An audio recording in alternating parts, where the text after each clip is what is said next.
truly believe that in today's game, to have the skills is one thing, but to have the mental approach to each pitch, to each at bat, to not let the umpires get in your head and mess up your at bats, to make an error and then come off the field and you got to hit. This is the book. This is the book. So I'm telling all my guys, if you want a good read on the mental side, go pick up this book. I can't put it down. There's so many times where, I look at a situation in the major leagues, and it refers to this book, how people are getting upset at the umpire. And I wasn't good. When I played, I wasn't good. I got upset at the umpires a lot on pitches that I thought were balls. 2 balls off the plate. He called it a strike.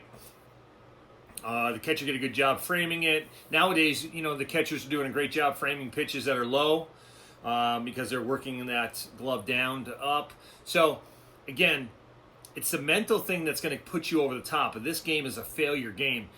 It's the mental side of this game that's going to make you succeed or fail. Because at the highest level, when you're talking about Major League Baseball players, at the highest level, everybody has pretty much the same skill set. Now, there's elite players and then there's Major League players.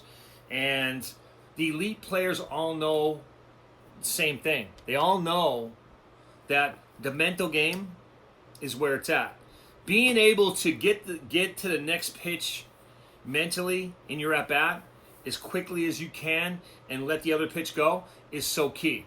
So many times I see players getting mad at the umpire, arguing balls and strikes. Here's what I tell my guys.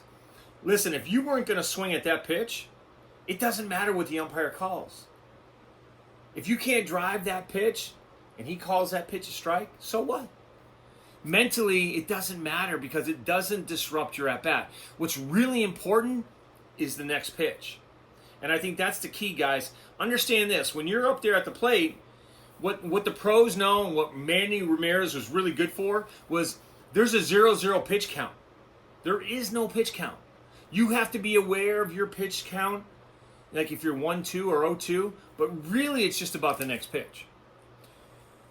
I work out with Trevor Hauver, and the one thing we've been working with him is the mental side of the game.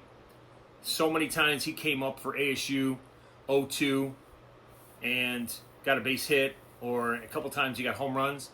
I remember one time they walked Spencer Torkelson, who was the number 1 pick in the draft, to get to Trevor, and he was 0-2. And the very next pitch, high and away, he expanded his zone, and he hit a 2-run homer, right? And when you ask him about that at bat, it really was just pitch by pitch. Mentally, it was all about getting to the next pitch, Yeah, that was a close pitch. I wouldn't have called it a strike, but mentally, I don't care. I'm trying to hit. I'm just going to get on to the next pitch. And that's what every hitter has to do. Once you have a great swing, once your swing is down where you need to do, then work on your mental game. And this is the read for you. So, guys, go pick up this book, Ken Ravizza's The Mental Heads Up Baseball 2.0. It's about competing one pitch at a time, and it's 100% spot on. And if you haven't got this into your game already, especially you high school guys, if you haven't figured this out on the way up, it's going to get worse in college, okay? So figure out the mental game. Keep grinding on